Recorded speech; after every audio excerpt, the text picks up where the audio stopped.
आप सभी को मेरा सादर नमस्कार। सभी प्रदेशवासियों को नववर्ष की हार्दिक शुभकामनाएं।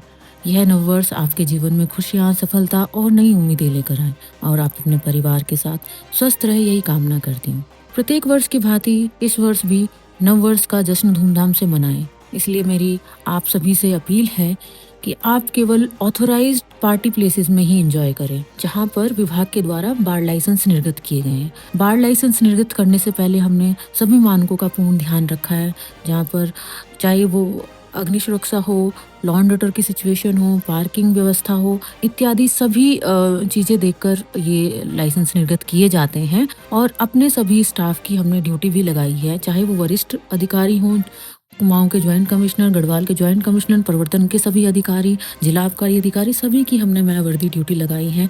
वो आज रात्रि, कल रात्रि गश्त पर रहेंगे, आप लोगों की सुविधा के लिए, आप लोगों की सुरक्षा के लिए। इसलिए आपसे उम्मीद है कि आप लोग सुरक्षा मानकों का ध्यान रखें, ड्रिंक ड्राइव नहीं करें और ऑथोराइज्ड प्लेस पर ही पार्टी करें। अनऑथोराइज्ड पर आप पार्टी करेंगे तो उसके लिए आपको भी प्रॉब्लम हो सकती है और विभाग कड़ी कार्रवाई भी कर सकता है। तो इसलिए सभी पर्यटक और सभी निवासी एंजॉय करते हुए इस नववर्ष का स्वागत करें, यही हमारी आपसे गुजारिश है। जैसा कि माननीय मुख्यमंत्री जी ने दिशा निर्देश दिए हैं कि इन सभी सुरक्षा मानकों का संपूर्ण ध्यान रखा जाए और पर्यटकों को कोई असुविधा ना हो। तो आप सभी से गुजारिश है कि आप लोग हमारा साथ दें और इस नववर्ष का स्वागत अच्छे धूमधाम से, अच्छे तरीके से हम लोग करें। धन्यवाद। उत्तराखंड आबकारी विभाग में पहली महिला आयुक्त अनुराधा पाल के सख्त तेवर अब साफ तौर पर दिखाई देने लगे हैं। विभागीय अनुशासन और प्रभावी परिवर्तन को लेकर उन्होंने स्पष्ट संकेत दे दिए हैं कि अब नियमों की अनदेखी किसी भी स्तर पर बर्दाश्त नहीं की जाएगी। विभाग में जिला आबकारी अधिकारी स्तर तक के अधिकारियों के लिए वर्दी पहनना अनिवार्य है, लेकिन लंबे समय से यह देखने में आ रहा था कि कई अधिकारी वर्दी के बजाय सिविल ड्रेस में ही अधिक नजर आते हैं। इस पर कड़ा रुख अपनाते हुए आयुक्त अनुराधा पाल ने सख्त आदेश जारी किए हैं कि नववर्ष 2026 के अवसर पर सभी अधिकारी वर्दी में रहकर ही अपनी ड्यूटी का निर्वहन करेंगे। आयुक्त का मानना है कि वर्दी में अधिकारियों की मौजूदगी से न केवल विभाग की पहचान स्पष्ट होगी, बल्कि आम जनता तक आबकारी विभाग द्वारा की जा रही कार्रवाई और नियमों की सही जानकारी भी प्रभावी ढंग से पहुंचेगी। इससे अवैध गतिविधियों पर अंकुश लगने के साथ साथ विभाग की कार्यप्रणाली में पारदर्शिता भी बढ़ेगी। नववर्ष 2026 के अवसर पर उत्तराखंड आने वाले पर्यटकों की सुविधा, सुरक्षा और शांति व्यवस्था बनाए रखने के उद्देश्य से आबकारी विभाग ने कई महत्वपूर्ण निर्देश जारी किए हैं।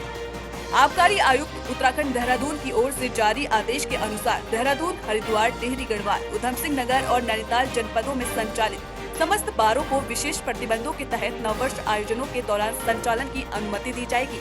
आदेश में स्पष्ट किया गया है कि 30 दिसंबर 2025 से लेकर 1 जनवरी 2026 की देर रात तक सभी बारों का संचालन पूरी तरह शांतिपूर्ण और नियमों के अनुरूप होना चाहिए। इस दौरान जिला आबकारी अधिकारी, सहायक आबकारी आयुक्त, आबकारी निरीक्षक और परिवर्तन इकाइयों का स्टाफ अपने अपने क्षेत्रों में पूरी तरह मुस्तैद रहेगा। सभी अधिकारी वर्दी में रहकर चेकिंग, निरीक्षण और निगरानी का कार्य करेंगे ताकि किसी भी तरह की अव्यवस्था या अनियमितता पर तुरंत कार्रवाई की जा सके। बार संचालकों को कानून व्यवस्था और शांति व्यवस्था से जुड़े सभी नियमों का सख्ती से पालन करना अनिवार्य होगा। आबकारी विभाग ने साफ निर्देश दिए हैं कि डोंट ड्रिंक एंड ड्राइव अभियान का कड़ाई से अनुपालन कराया जाए और उपभोक्ताओं की सुरक्षा को सर्वोच्च प्राथमिकता दी जाए। इसके साथ ही बार परिसरों के आसपास पार्किंग की समुचित व्यवस्था सुनिश्चित करना भी संचालकों की जिम्मेदारी होगी ताकि यातायात व्यवस्था बाधित न हो। आदेश में यह भी चेतावनी दी गई है कि यदि कहीं भी शांति व्यवस्था भंग होती है या अवैध रूप से मदिरा परोसने के मामले सामने आते हैं तो आयोजकों के साथ साथ उपभोक्ताओं के विरुद्ध भी नियमानुसार कड़ी कार्रवाई की जाएगी। ऐसे मामलों में अर्थदंड के साथ साथ सुसंगत धाराओं में मुकदमा दर्ज कराया जाएगा। आबकारी विभाग ने दो टूक शब्दों में स्पष्ट कर दिया है कि नववर्ष के दौरान नियमों के उल्लंघन पर किसी भी स्तर पर कोई ढील नहीं दी जाएगी।